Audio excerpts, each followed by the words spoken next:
Air pollution kills 400,000 people in Africa every single year. Today, we're talking about a revolution that's happening on our streets, one that's silent, electric, and moving fast. We have the innovator on the ground, Jesse Forrester. He is a founder and CEO of Mazi Mobility, a pioneering company building the infrastructure for electric vehicles in East Africa, starting with the ubiquitous Boda Boda. There's a huge hurdle that the government has with Boda Boda riders, especially in more urban areas. Every single mile a border goes, you are 10 times more pollutive than your TX Prado owner. Trying to balance the economic development with climate action is a really complex challenge that many countries face. Hello and welcome to JEPA Discovers, where we explore defining issues shaping Africa's future. Today, we're talking about a revolution that's happening on our streets, one that's silent, electric, and moving fast. E-mobility is more than a buzzword. It's a fundamental shift in how our cities will move, breathe, and grow. From how we produce and consume energy to the complementary technologies that support this radical innovation. But what does it take to build this future? To answer that question, we have two incredible guests. First, we have the innovator on the ground, Jesse Forrester. He is a founder and CEO of Mazi Mobility, a pioneering company building the infrastructure for electric vehicles in East Africa, starting with the ubiquitous Boda Boda. In addition, he is an insightful, intelligent, and ambitious individual who relishes solving and implementing practical solutions. The truest representation of an entrepreneur. Mazi Mobility launched in Kenya, but congratulations are in order as the company has now recently expanded to Mombasa. The geographic expansion is testament to how this innovative company is breaking from niche to mainstream and deserves some serious attention. Jesse, welcome. Thank you, Kuda. What an introduction. Amazing to be here. Thank you. Next, we have the expert who understands the systems that make it all possible. Not only is she the co-head of the Climate and Energy Desk here at JEPA, but Stacey also works as a legal coordinator at the Tony Blair Institute for Global Change. In the past, Stacey has advised on clean energy regulations, managed electricity procurement projects, and led regulatory compliance efforts. She brings a wealth of knowledge on policy, infrastructure, and environmental frameworks that are critical for sustainable green transition. Stacey, thank you for joining us. Thanks, Kuda. I'm happy to be here. Glad to have you here. My name is Kudakwashe, and I am just a curious individual and a lifelong learner. And that is my own introduction. And today we will be exploring the journey of a founder, the mechanics of a revolutionary business, and the massive impact electrifying our transport sector has. Grab some popcorn, because I grabbed some popcorn myself. I knew that I had a podcast episode with Stacey and Jesse, and I said, this is going to be good. So I do indeed have my popcorn here. So, Jesse, let's start macro before we go micro. In the simplest terms, what is the core problem Mazi Mobility is solving? And what is the one thing someone new to e-mobility needs to understand to fully grasp the significance of e-mobility in Africa? That's a great question, Kuda. I think one of the most interesting and somewhat jarring statistics I heard is air pollution kills 400,000 people in Africa every single year. And that's about 10% of Nairobi, roughly. So it's a bit shocking to imagine in 10 years, there's nobody in Nairobi because of air pollution. And so it's such a interestingly complex topic. And when you look at borders in particular, they're 10 times more pollutive per mile than an SUV. And we've got 2 million of them in Kenya, 5 million of them in East Africa. So they're this indeed ubiquitous tool that's absolutely critical for transport, but they're choking us. And so this is one of the key factors as why I got into this industry. I've always been a climate nerd. I grew up watching Nat Geo Wild. I'm a bit of a nature nerd. My favorite animal is a snake. So I can tell you a lot about this. But fundamentally, cleaner transportation needs to be the modus operandi from here on out. There's a quote I really like that we do borrow the future. We borrow the earth from future generations. So we have an imperative, a moral imperative to make sure that we take care of what we have. And so Mazi was conceptualized initially as this clean energy transport company because transportation is the second largest contributor to the climate crisis. And we've since evolved the business to a point where we're managing multiple brands because we realize the rate at which expansion of e-mobility is happening is not good enough. It's not fast enough. And we wanted to make sure that could happen quicker. So this is the macro and what really motivates me to get to work every single day. That is incredible. Can you say that stat about borders being 10 times more polluting than SUVs one more time? Because I don't think I believe that. It is a bit insane to really think about, but when you have some 2-stroke, sometimes 4-stroke engines, they don't burn fuel as efficiently as a much larger engine. And so what happens is the particulate matter that comes out of the tailpipe or tailpipe emissions and the CO2 equivalent is that much more, despite that the vehicle is quite tiny. So per mile, maybe not over total volume, but for every single kilometer or every single mile a border goes, an internal combustion engine border, you are 10 times more pollutive than your TX Prado owner. Insane to think about. 10. And are there more Prados or more borders on the streets? Well, I don't know about you, Kuda, but I've never seen 5 million borders in East Africa. 5 million Prados in East Africa. Yeah. So, Wow. Yeah. I think you've done well to actually paint one, the magnitude of the situation, considering, just how many borders there are. But also, 2, 10 times more polluting than SUVs is crazy. And as you did say, transport is the second largest contributor to CO2 emission. What is first? Energy generation. I think it's more like construction. I think it's one of the biggest contributors of pollution globally. We have a big problem because the world is built around cement. Yeah. And it's just so efficient. I mean, it's just like internal combustion engine, it's been around for decades. And so every mixer or this kind of transportation tools is designed around cement, but it is just so pollutive. It's one of the big topics I think the world needs to solve when it comes down to taking care of pollution. So yes, transport is definitely a major aspect, and for me, it's something that needed to be solved as soon as I could think about it, and that's what really made me get into it. Yeah, fair enough. Stacey, after hearing all this, what is firing in your brain? I think I'm still on the point of the emissions by the borders versus the SUVs. And it's interesting to see because many East African countries are trying to put into place regulations on how to reduce borders on the streets, because taking to example Kenya, there's a huge hurdle that the government has with border riders, especially in more urban areas. So it's interesting to look into the statistics vis-a-vis what I see in Kenya. Yeah. Wow. So Jesse, the scene has now been set, but let's take a step back. You've alluded slightly to your own motivations and interests, but I'd like to dive deeper into those. Before Mazi, there was you, essentially.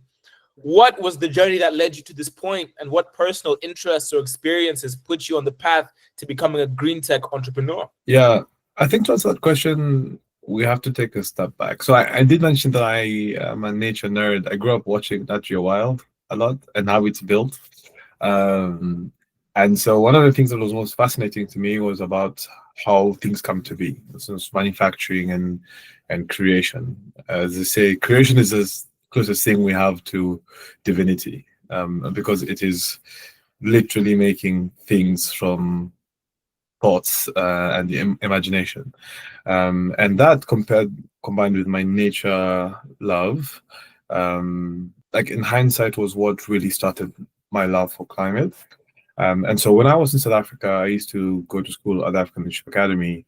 I got to understand just how deeply intertwined infrastructure was into the African story. So a cool statistic, I don't know if it's so relevant now, but Africa at the time needed to spend $90 billion on infrastructure for the next 10 years to bridge the infrastructure gap. I think this was in 2018. And the GDP of Kenya was 50 something billion at the time. So the scale and enormousness of this challenge was more palpable to me than ever before. And when I came back after my first year at school, I was really motivated to do something on the continent, and at least in Kenya. And so I was really looking for an opportunity, and I was moving around in Nairobi, as one would, and a matatu crossed my path, and like a ton of smoke in my face. I think we can all kind of relate to that experience. And I was just a bit like, oh my God, this absolutely sucks. Like, I hate this. And immediately, like, an idea sprang to mind, and I said, okay, what about if we made matatus electric? And that's really where the story began. And I went through a rabbit hole of saying, what about if we put a solar panel on top of a roof? And realized very quickly that I'm not a technical engineer, and had to meet an engineer who told me that's absolutely ridiculous, because the amount of capacity within that sits at the base of a vehicle or EV, 1 kilowatt hour solar panels, which was the most efficient solar panel at the time, would not be able to even charge 20% of most commercial batteries.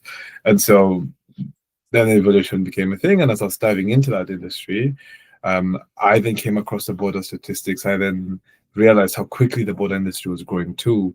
And I realized it's an interesting inflection point.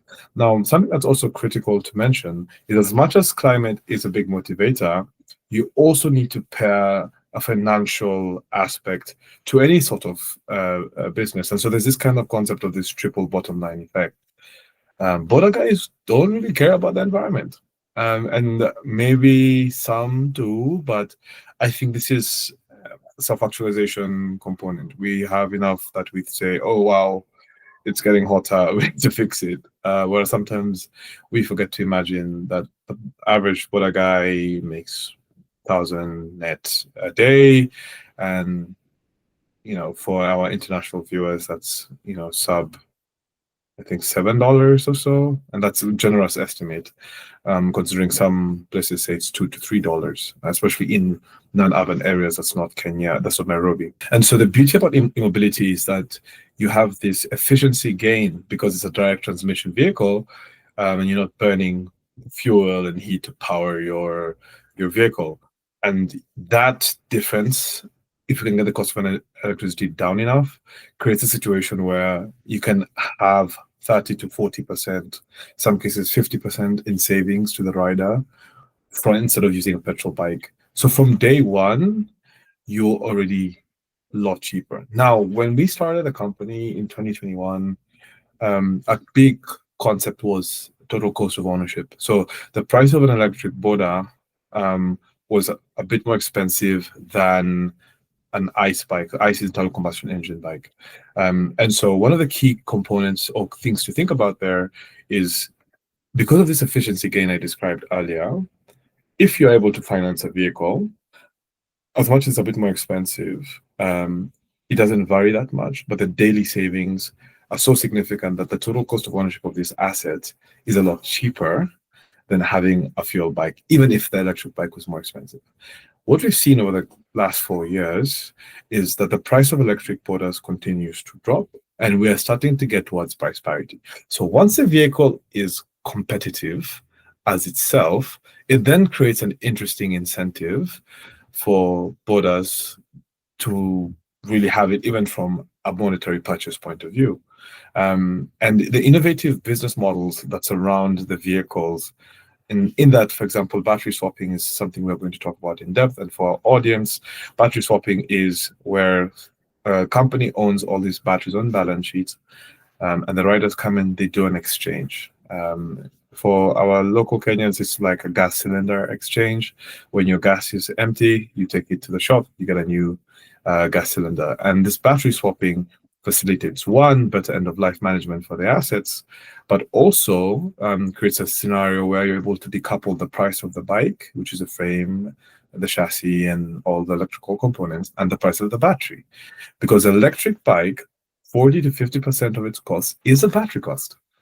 And so this then creates a scenario where you quite quickly have adoption at a competitive price point where batteries are owned by companies, and that facilitates better service delivery, better end-of-life management, and a situation where border guy can focus on what they do best, which is to ride.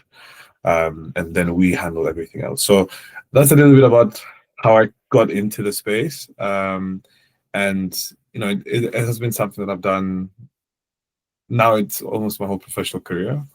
And this is just one of those things that I draw absolute utility from. Yeah. That's amazing to hear. Not only is it commercially viable and produce savings for border riders, but it's also great for the environment and how it doesn't. That, I guess, that must be pretty fulfilling. Like, for you to be an entrepreneur who has achieved that, you are making or turning, I wouldn't say, I don't know if you're turning a profit or not, but you're generating this value for society, financially, and commercially, but then also environmentally. How much of that drives you to do your work? I think that's a good question. When I was in school, a lot of my friends went on to be investment bankers. Nothing against investment banking, by the way, but I spoke with hundreds, literally, of consultants and bankers, and many of them really did not like their lives and their jobs. And I think what really came across from those conversations was the sense of purpose and wanting to do something that is greater than yourself, but then also having to make a compromise for the sake of capital and income. Many people have black tax on the continent, and it's totally understandable. However, for me, I'm almost a maximalist by nature. So I always think, what is the best possible outcome? And I want everything, which, as you can imagine, it can be quite difficult. And puts me in very risky situations, because then I'm just like, I want this and that and that. And when you do your calculus, it leads to a particular outcome that's, a bit less than ideal if you're thinking about it in a more conventional way. And so this concept of talking to these people in a career I idealized and really wanted to get into, and then the understanding of the climate crisis as I was doing my research on transportation, on infrastructure on the continent, just really created an interesting cocktail of things. 2021 was also a very good year for VC in Africa. So capital was flowing into the economy, even post-COVID. I don't want to get this wrong, but I think 2021 was the biggest year for VC in Africa. I think so. I think there's $5 billion invested on the continent. Very little compared to the US statistics. I'll give you an example. Just this year, between February and May, US startups raised $69 billion. And 2021 or 2022 was our biggest ever year on the continent, and it was $5 billion, right? So this disparity also in markets was a big motivator for me. As much as it's more difficult to build here, it's less intuitive to build here, the value you generate can be outsized, and it doesn't only have to be monetary value. And so that, but yet again, having monetary value is crucial to staying power.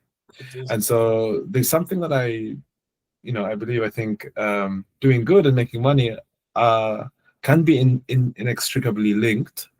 And I argue that you need to make money to do good, because that form of value creation facilitates, at least I think on the continent, sustainability. So yeah, does this give me a lot of energy? Absolutely. It's one of those things that I love to do. I'm not always, as motivated. I think that's human to say. And every time I talk to or had any of my idols talking, they say, I'm always motivated. I'm always good to go. Sometimes I'm not. But I think when I meet a border rider, it's something that the company, our number one value is experience the customer. And what that means is not customer experience, it's experience the customer. So it means you walk in the border guy's shoes. I always say the border guy is the boss. I'm not the boss. And if the border guy complains, that it's a lot more of an issue. And I think many times they're treated without respect and, kind of shooed away, seen as a nuisance in more high-end mall areas. Whereas I think they do absolutely critical work And if borders went on strike, Nairobi would cease to function. Without being like exaggerating, absolutely would collapse. Yeah. So I think this is one of those things that for us, we try and center around what we're doing, and our mission and vision align with who we want to be and how we see this very important class of people in the society and the value that we want to generate for them. And that's why it's our top value. So for me, getting to live that every day creates an opportunity where I feel good about what I do for life, Yeah. That's very inspiring to hear, and I can imagine for a young listener listening to that, I think what you've hit the nail on the head when it comes to the ideal position of which you should aim to be when it comes to the work of your hands. And that is how satisfied that you should be. So I'm glad to hear that's where you are with this, to be honest. Which is great. We touched briefly on the business model, but now I want to dive deep into this business. Can you walk us through the Mazi Mobility business model, and how does battery as a service actually work? And why is it a better solution than just selling an electric motorcycle? Lovely questions, Kuda. So if you'll see everything online, we have different types of monikers. One is we're the petrol station for EV vehicles. One that I really like right now is we are the operating system for e-mobility, for two-wheeler mobility in Africa. And one of the ways you want to think about this is Android is an operating system that sits on Samsung, that sits on Google Pixel, that sits on various types of devices. And it makes those devices run, even though the hardware is totally different. So Mazi is exactly the same way. We build charging stations that enable riders to swap. We're agnostic, which means that we partner up with third-party original equipment manufacturers, OEMs, these are the bike makers, and we facilitate their scale. So initially, we were an OEM. We used to build bikes. We used to do the batteries, infrastructure, the whole value chain. And I realized, oh my goodness, it's been years of a grind, and we're not really moving anywhere quickly. What if there was an opportunity that I could come into the market, and just like Total and Sifa or Toyota doesn't think, how many petrol stations are there in Kenya before they export vehicles? What if someone thought the same thing about e-mobility? And in 2021, 2022, very many companies were very siloed and building vertically. And I think that was needed at the time.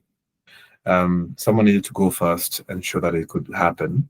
Yeah. And now the question right now is not about whether e-mobility can work, but just how big can it get? And so the model that we then evolved into is a situation where we act as a third-party infrastructure network. We partner with companies. We integrate their batteries into our network.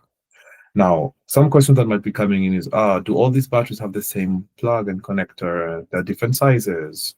How does that work? So those are very valid questions. We've profiled the number of batteries in the market, and because you have a chassis that's quite small, and it's quite interesting because sometimes you think, bigger battery means more range, but it also means it's heavier, which then means you're burning more energy to just move the battery itself.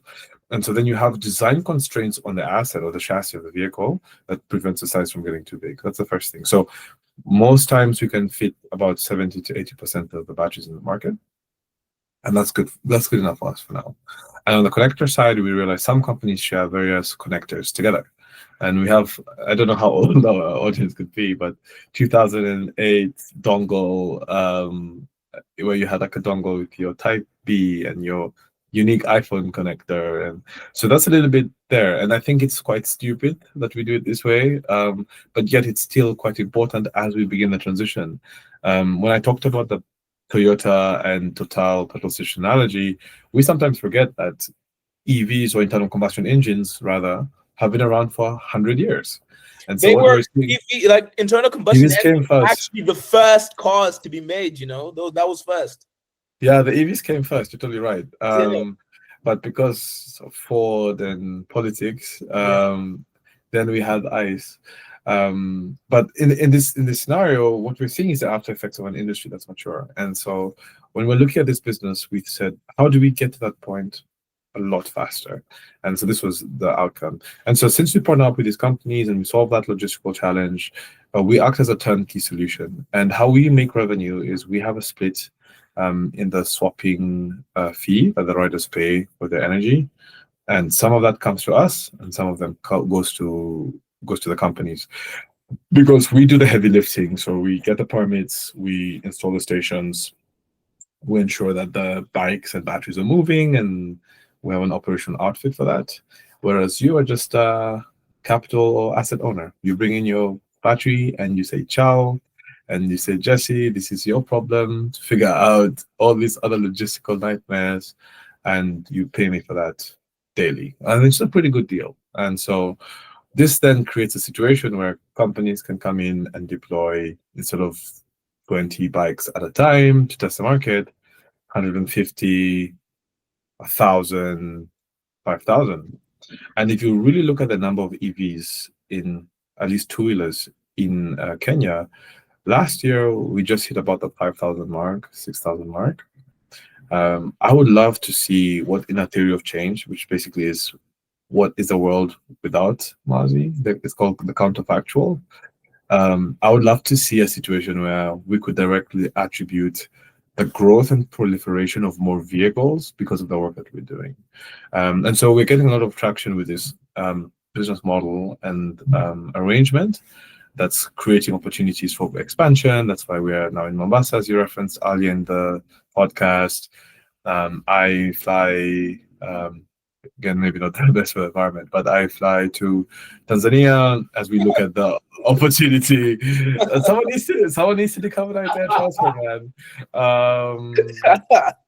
But I think one of the things I say just about this flying topic is, I think maybe controversial, but I think more about net benefit.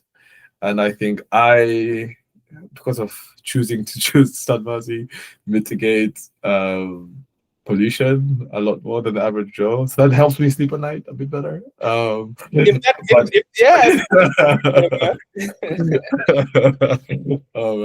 yeah. So that's the business model. So in very short terms, is we partner up with a third-party mobility company. We get that battery, so they own the battery as an asset that sits in the balance sheet. We then coordinate the infrastructure and battery movement across different regions and provide them with a ton of different data that they can get on how their battery is performing, where it was used, when it was used, what was the outside temperature, etc. And that facilitates a situation where we break up the value chain and we focus on an area where we can be absolutely best in class, and that's on the infrastructure side. And it's a key gap to enabling things to happen. And we also think it's great to consolidate infrastructure. It doesn't make sense to have 6 different charging stations at the same place and they all do the same function. Again, I think duplicity that energy and effort can be better conserved and deployed in increasing number of bikes, getting better batteries, hiring a better team, and ensuring that the industry takes shape in a much stronger way than competing on things that we don't have to compete on. Yeah. So would you say you were a first mover when it comes to e-mobility in East Africa? Would you say you were a first mover? I would say absolutely Mazi is a first mover. So, and I can imagine when you are the first mover, you have to deal with an underdeveloped, industry, which vertical integration where you take care of every stage of the production process is just absolutely necessary, because you don't have these third-party battery or providers or whatever it may be. You genuinely have to fit the batteries for the bikes and you have to take charge of every process. And that is long. I can imagine that being a headache. Even when the industry matured and you could actually pivot and let go of some of the whole supply chain, that must have been a relief. But what does it look like now you've created an industry technically. So not only am I speaking to the founder of a business, I'm speaking to like the pioneer of a whole industry and the supporting infrastructure that comes after it. And I just think that's pretty cool. So you found a gap in the market, the need for electric mobility, you explored it, and now you've experienced success. So expanding regionally is one thing from you going Nairobi, Mombasa, which we'll come back to in my very next question. But as of now, Are there any, when you have expansion businesses, you have regional expansion, then you have product diversification. Do you see yourself or Mazi diversifying into other forms of transport other than bikes? Absolutely. And maybe a bit controversial for shareholders listening, but I definitely think there's a lot of value that we can create as an infrastructure player. Some of the conversations we're having is multi-site development approaches when we pick swapping station locations. Could we put a four-wheeler charger? Could we get a hub? Could we? Because when we think about the next petrol station, that's what essentially we're building, right? So it has to have. We are trying to think a little bit more creatively about how this would evolve and look like. Because unlike petrol stations, you're going to have various types of charging infrastructure for different asset classes just because of the way the batteries are modulated and the nature of business. So that mental shift is important, and we want to make sure that we are on top of things. It's a bit interesting because mobility is happening all at the same time across multiple vehicle segments all at once, which is absolutely thrilling. It's so funny in 2021 or 2020 even, when I told people, hey, I'm working on electric vehicles in Kenya. They said, what? You live in Africa? There's no way that's going to happen. Or like, I think Kenyans are just like, yeah, his only story is a Java, if you know what that means. Just like, those are not very real things. And now when people see an electric vehicle, they don't even stop. It's just part of daily life. And that for me needs to happen cross-continent and on a much larger scale. So definitely, I think as the arc of mobility grows, it is here to stay, but it also facilitates an opportunity and avenue for different types of vehicle classes that will enter the fray. Fortunately or unfortunately, transport in Africa, I guess this is fortunate, is very either last mile, where you have your borders and first mile, or you travel quite frequently with aggregated means of transport. So very few. What I mean in more like articulate terms is Africa has the least percentage of personal vehicle ownership, and that's a good thing because that means that you don't have as much pollution. It's not as pollutive as many other countries. Yeah. Sometimes you see the continent has less pollution than a single country. And I think with EVs and the infrastructure that is already being created and kitted out for that, we have an opportunity to make transportation more efficient and cleaner, that people don't really need to have a vehicle. And even if they do, then it's cleaner. And there's this really big buzzword called leapfrogging. And I think this is something that we are seeing now because, you compare Nairobi, Brazil, and India, and immobility is happening all at the same time in very novel ways. And I think this is one of the first times in human history where you have almost this uniform development across multiple countries in a similar segment. Yeah. And that means that you can have interesting transportation, or at least technology shifts from one region to another. So yeah, again, I go a little bit on a tangent, but I think it's quite cool when we think about what different types of technology there would be and what type of vehicles Mazi would be able to serve. Two-wheelers makes the most sense at the moment because it's the most ubiquitous. It's where really there's a big gap, but I would not be surprised if we're doing buses or large commercial duty vehicles like trucks, maybe even air transport vehicles as well. Well, you made me think of something very interesting. When you look at all the different evolutions of transport that have happened throughout time, as they have been powered by different things, this is what you see. First, you see animals, but that's a bit too far back. You see trains powered by coal, but you couldn't necessarily power cars by coal. But once you were able to tap into like gasoline, and electricity as well, you were then able to create cars in the form at which we know them today. But now we are shifting and we're now harnessing electricity. Do you think that we are due to see a whole new form of like an actual new vehicle and a whole new form of mobility. Yeah, it's quite interesting. Not only the electrification of existing ones already, but an entirely new thing.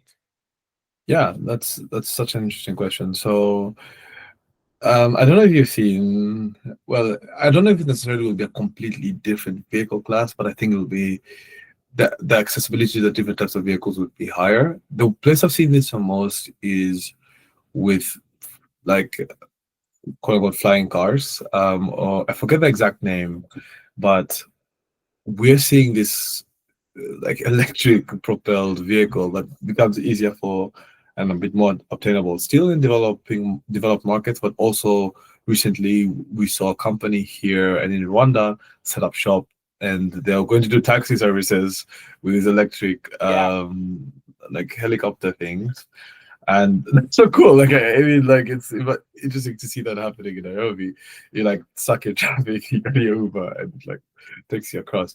Or even on the bike side, you see very interesting form factors of vehicles, where sometimes you have a very long front that is electric, and that's a bit of a different cargo style vehicle that we haven't really seen here on the continent. So it's going to be interesting to really see how that evolves. But at least what I could say is fundamentally we are now at the efficiency and refining stage, and very soon, once technology begins to really take shape, I do not doubt that we would see a completely new vehicle arrive.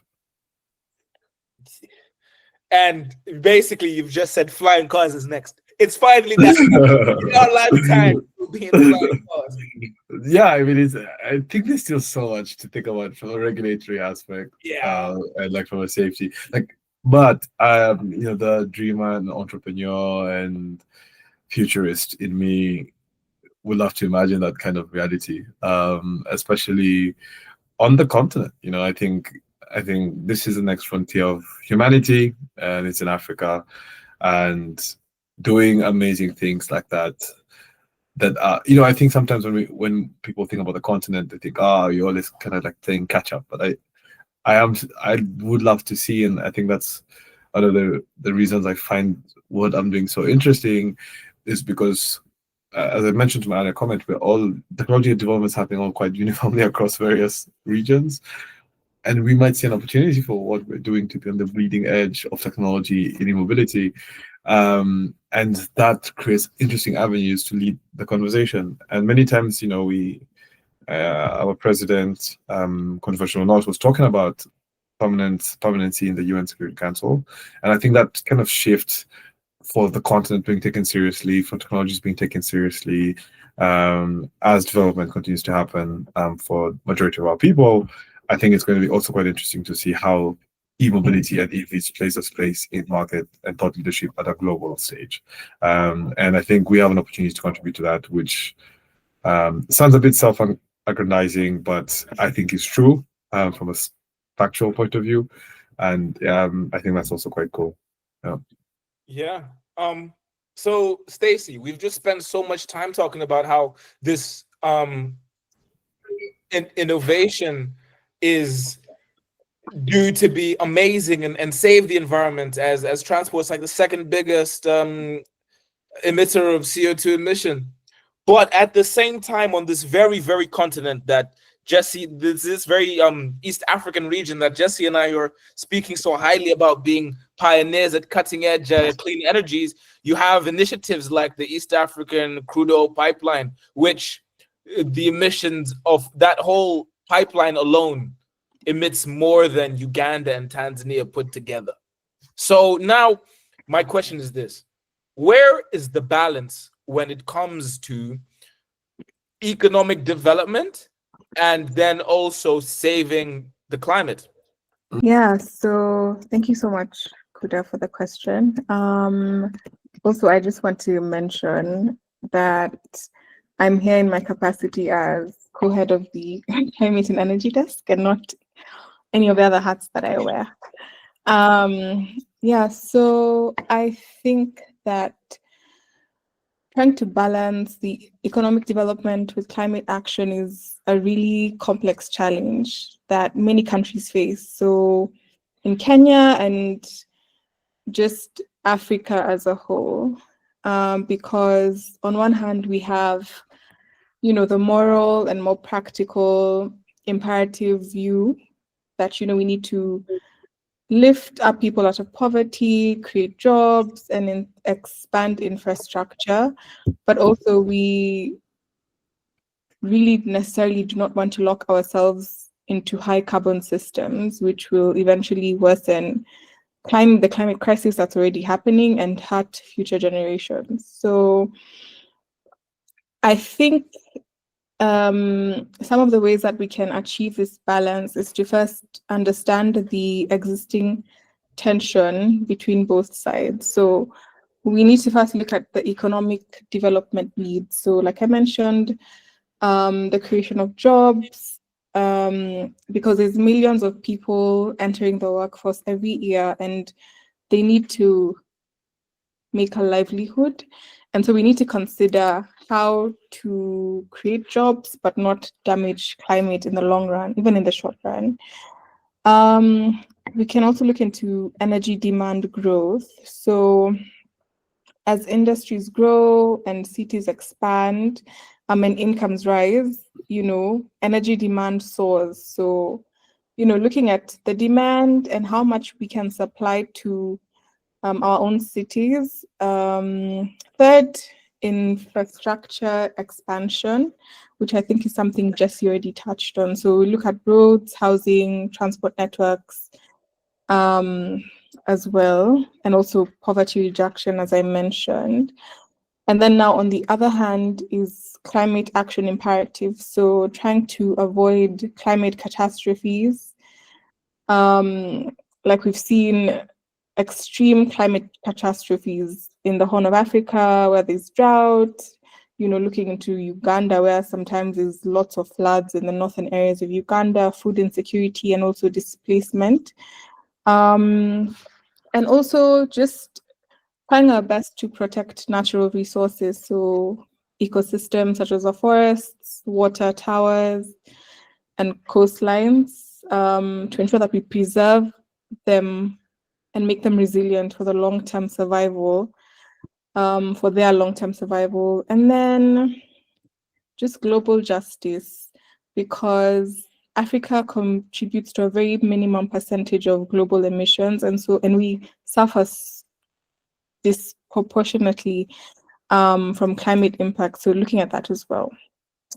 I think also taking into account the just transition principle, which practically just means that we need to create policies that protect vulnerable groups. And so this would be people who live in high-risk areas, workers who are found in this industry where there's high emissions, and so they are more susceptible to being affected. Also just trying to provide alternative safety nets for those people whose livelihoods have been disrupted in instances such as when there's floods or droughts going on, and then just ensuring that the benefits of clean energy are accessible to everyone. So be it creation of jobs or enhancing the renewable energy sector for different countries. And so I think here the balance just comes from trying to align our climate action with economic opportunity and not treating them as competing priorities. And so I think one very important aspect, which is where most of my work lies, is policy and regulation as a balancing tool.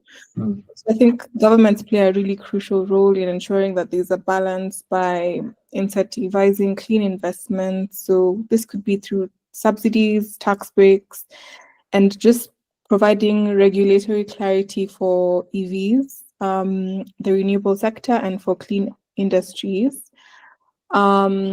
Also, governments can assist in discouraging polluting investments. So by phasing out what I would term as old diesel imports, taxing very high emission vehicles and setting clear emission standards, and then ensuring that there's inclusivity. So through directing clean energy subsidies and EV financing towards more vulnerable groups, like individuals in the rural communities, and in some instances, border riders.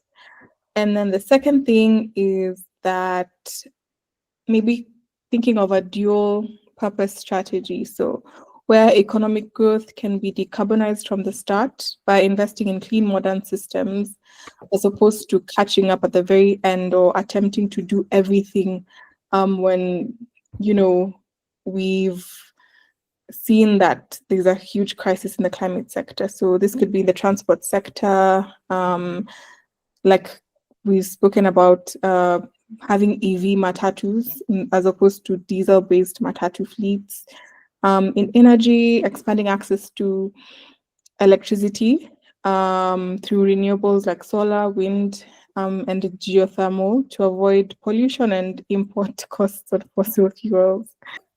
That's a very good point. And to you, Jesse, what questions should we be asking about the environmental impact of battery life cycles, the strain that a large EV fleet might have on energy grids, and how to produce energy cleanly? Yeah, well, thanks for that, Kuda, and also Stacey. I think you mentioned something that's super critical. And tying into your point, the energy demands for humanity, especially with the advent of AI as well, is on an upward climb. And there is question on how much generation capacity can really be created. Fortunately, on the continent, we have an abundance of space and abundance of sunshine, which is great from a solar perspective. I think the question is on political will and whether we're going to have enough potential for that. But something I also really like that you said, Stacey, was about the preservation of natural resources, because sometimes an EV is a culprit of this, really, when we look at very rare minerals like lithium, and how that is being pulled out of the earth. So some great questions I would say is, one, how can we better recycle or reuse lithium batteries that can then be either put back into the value chain or repurposed in some way. Lithium is a very interesting metal. I read somewhere that you can effectively recycle lithium almost like 7 times.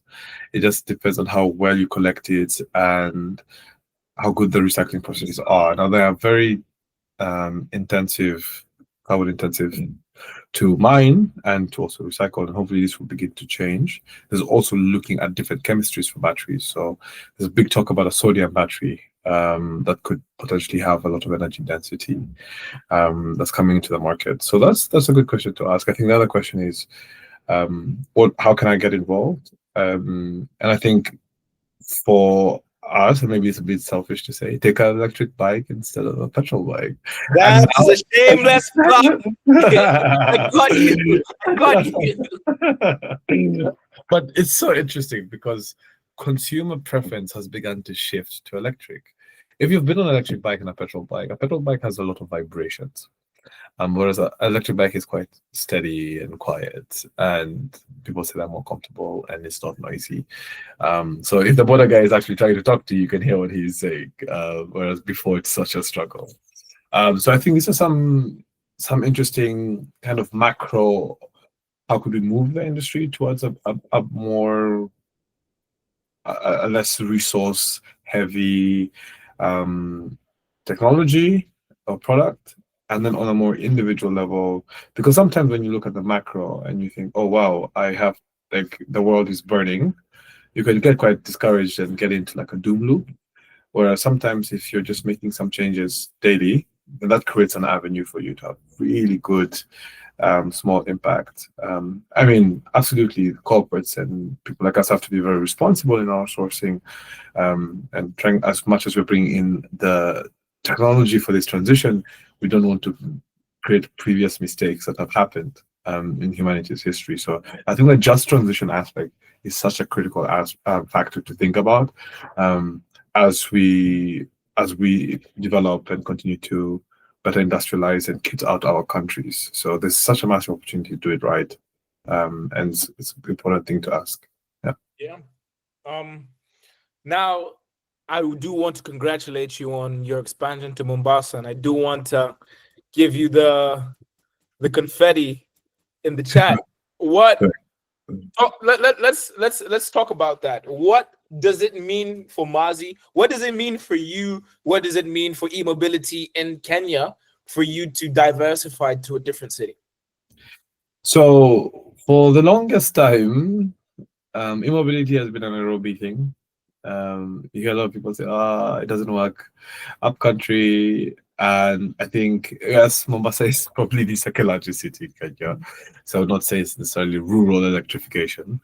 However, and there are already some EV players there as well. However, I think what this facilitates is our core mission just to bring more, to power Africans into an electrified future. That's our mission. And I think this gets that a lot farther by Mazi being in Mombasa. So what it means for us, it means partners in Nairobi immediately have infrastructure in Mombasa, immediately, as soon as that. And in every single city we move into, partners will immediately have access to those markets. And that creates very little friction when it comes to deploying and thinking about things. Not only would we have collected operational data, I would also be able to make the executives and decision makers in these companies have more information before going into a market. That's absolutely critical because right now people are really shooting blind. And that can encourage a little bit more development. On the personal level, it means hopefully when I get to the coast, I can ride on a bike that was powered by a Mazi station. It's also a sense of figuring out what it looks like to be in multiple cities and creating a playbook operationally that would work in different places. The thing about transport that is just so difficult is it is so hyper-localized. The border guys in Nairobi have very different mentality from border guys in Mombasa. Yeah. Very difficult.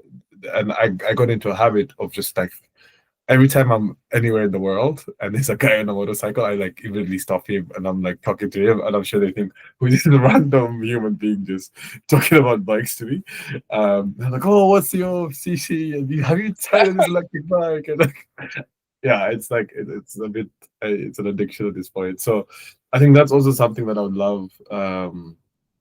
I'd love to see more people experience, because that joy, that like visual of seeing a cool electric bike for the first time. It's one in Nairobi, but you know, you go to Kisii, you go to Kisumu, you don't see one, and people are still like very awestruck by that. And I think the sooner we close those gaps, and one of the things is we just want to make this, yeah, it's just as easy as possible. It's like riding your petrol bike.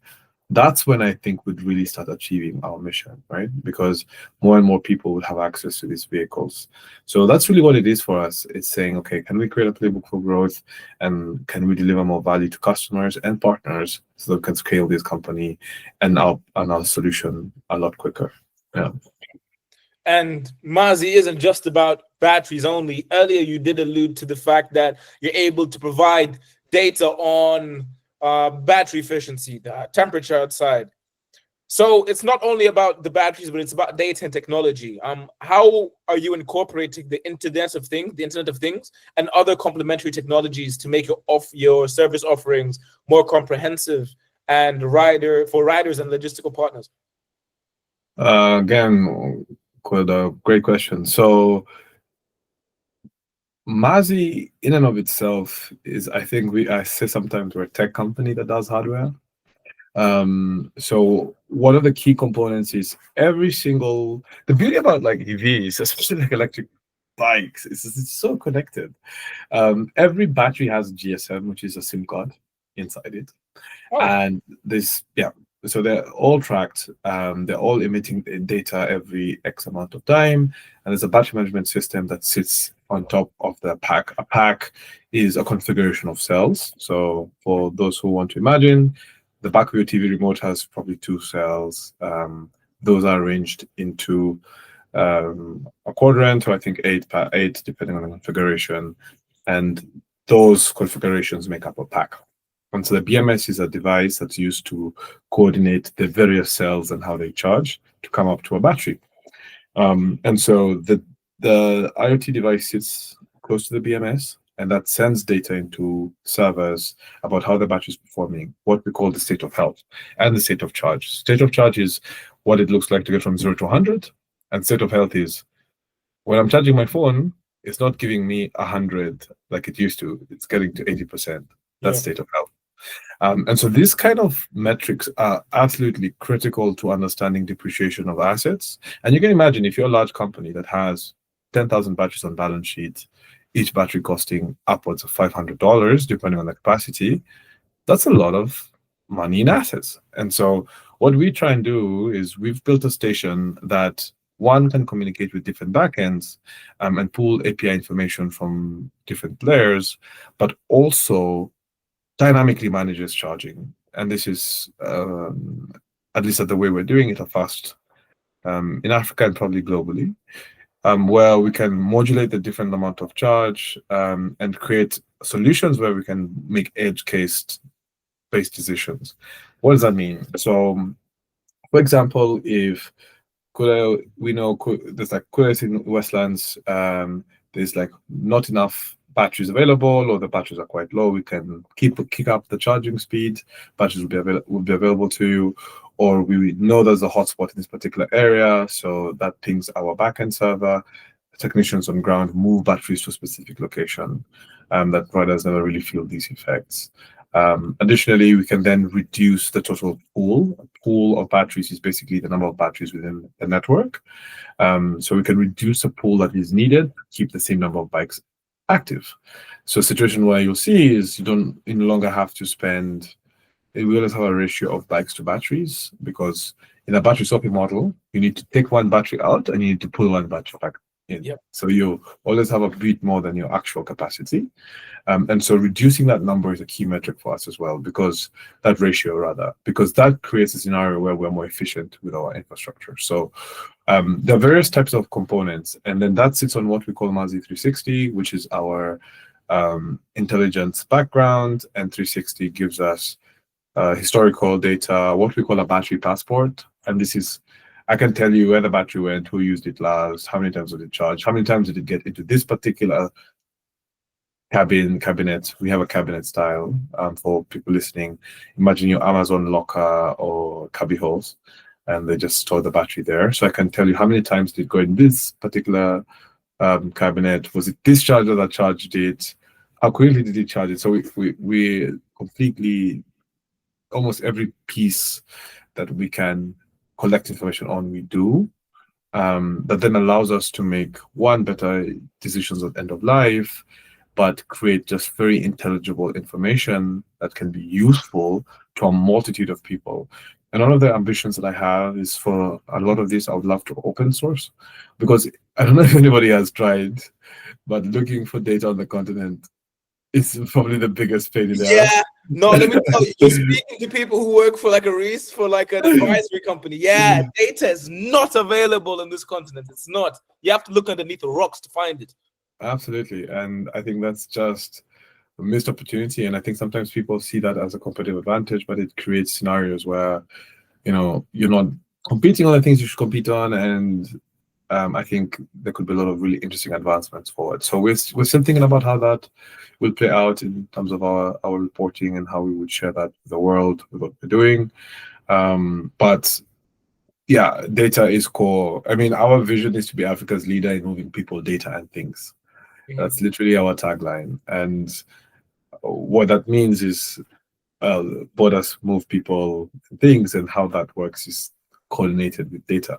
And that facilitation of this information is what is going to lead into much better resource planning into the next decades to come. Whoa. Jesse, Stacey, this has been a very illuminating conversation. We've gone from the personal journey of an entrepreneur to the practical mechanics of battery swapping, and all the way down to the continental implications of the green energy transition. It's clear that the future of mobility is not just about technology, but also smart business models, supportive policy, and the understanding of the end user. So the final question for the both of you is this. And Stacey, we'll begin with you so Jesse can round us off. What is the one thing that you hope our listeners took away from this conversation? I think people should take away that e-mobility isn't just about swapping fuel for electricity. We're trying to rethink the entire transport and energy ecosystem, and this transition touches on climate change, touches on air quality, on job creation and innovation as a whole. And so the success of this movement will depend highly on collaboration between innovators like Mazi, policymakers, investors, consumers. So everyone is really involved. And so if we get the policies and infrastructure right, e-mobility can help Africa leapfrog from what we are experiencing now into a much cleaner, more sustainable future. But I do believe that it requires forward thinking, planning, and a commitment to ensure that these benefits are understood and shared widely. Thank you. That's a great answer. Thank you very much. Very, very comprehensive as well, and I fully agree with you. And Jesse, same question to you, and please tell our listeners where they can go to learn more about you and the incredible work you're doing at Mazi Mobility as well. Yeah, thank you for that. Stacey, so well said. Policy is such an important lever in the climate crisis fight. And for everyone that's listening, I think sometimes people say, oh, climate change, etc. But as we are seeing these incredible changes globally, and even if it is the Earth resetting, as some people believe, it's still a problem for us. And I think we can do as much impact as possible to reduce what that would look like. So it's in everyone's best interest to do this and to take this seriously. For my parting shot, I think there's a quote that I butchered earlier. I said, we don't inherit the earth from our ancestors, we borrow it from our children. And I think the forward-thinking aspect that Stacey was talking about is when I think about impact and the value that I want to create in the world, I think about, whether my personal philosophy is if I can create an action that spurs someone else to do something and create that action, then that is my form of immortality. That means I live forever because I push these actions. And so as a maximalist, as I said, the definitely to have as much impact as possible. And for anyone that's listening out there, I think you don't have to be an entrepreneur to create impact, but simple changes that are made daily facilitate this movement. And as the mobility begins to grow, it is one of the most tangible effects that you will see, because you see borders and you see buses and you see matatus, and maybe you have an electric vehicle yourself. I think it's something to be proud of and something to welcome with open arms. For more about our work, you can check out our website, www.mazimobility.com. That's MAZI mobility.com, and Mazi Mobility across all social media platforms. My personal information is Jesse Forrester. I'm find me on LinkedIn. Mostly that's my professional platform.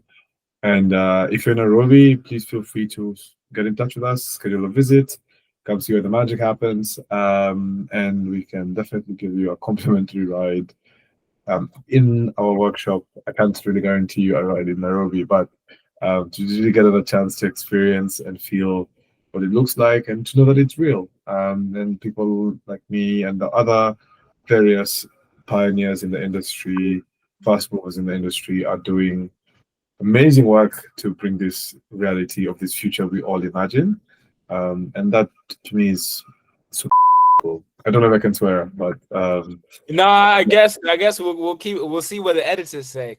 Yeah, but I've been preventing myself from swearing as well. This is all just mind blowing. So I don't know how I cannot. But I think if I was to take anything away from it, it is that I have definitely left very informed and inspired.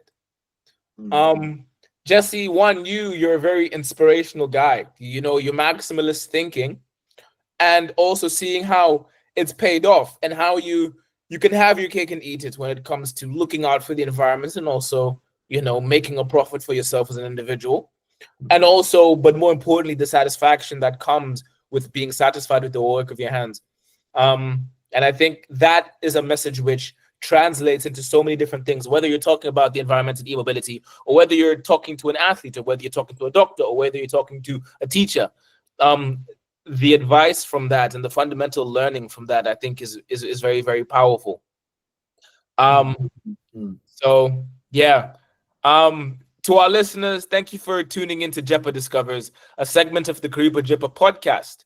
To continue the conversations, find us on all our social channels and be sure to subscribe so you don't miss our next episode. Thank you very much for tuning in. And Stacey, Jesse, thank you very much for facilitating such a wonderful, wonderful conversation. It was great. Thank you. Thank you as Thank well. you. As well, Kuda. Jesse, Yeah. I'll be when I'm on a border next, when I get onto like an electric border and it doesn't make noise and it doesn't rumble and I can hear my driver, I'll say, I know the guy. I know the guy. Absolutely. It's hilarious.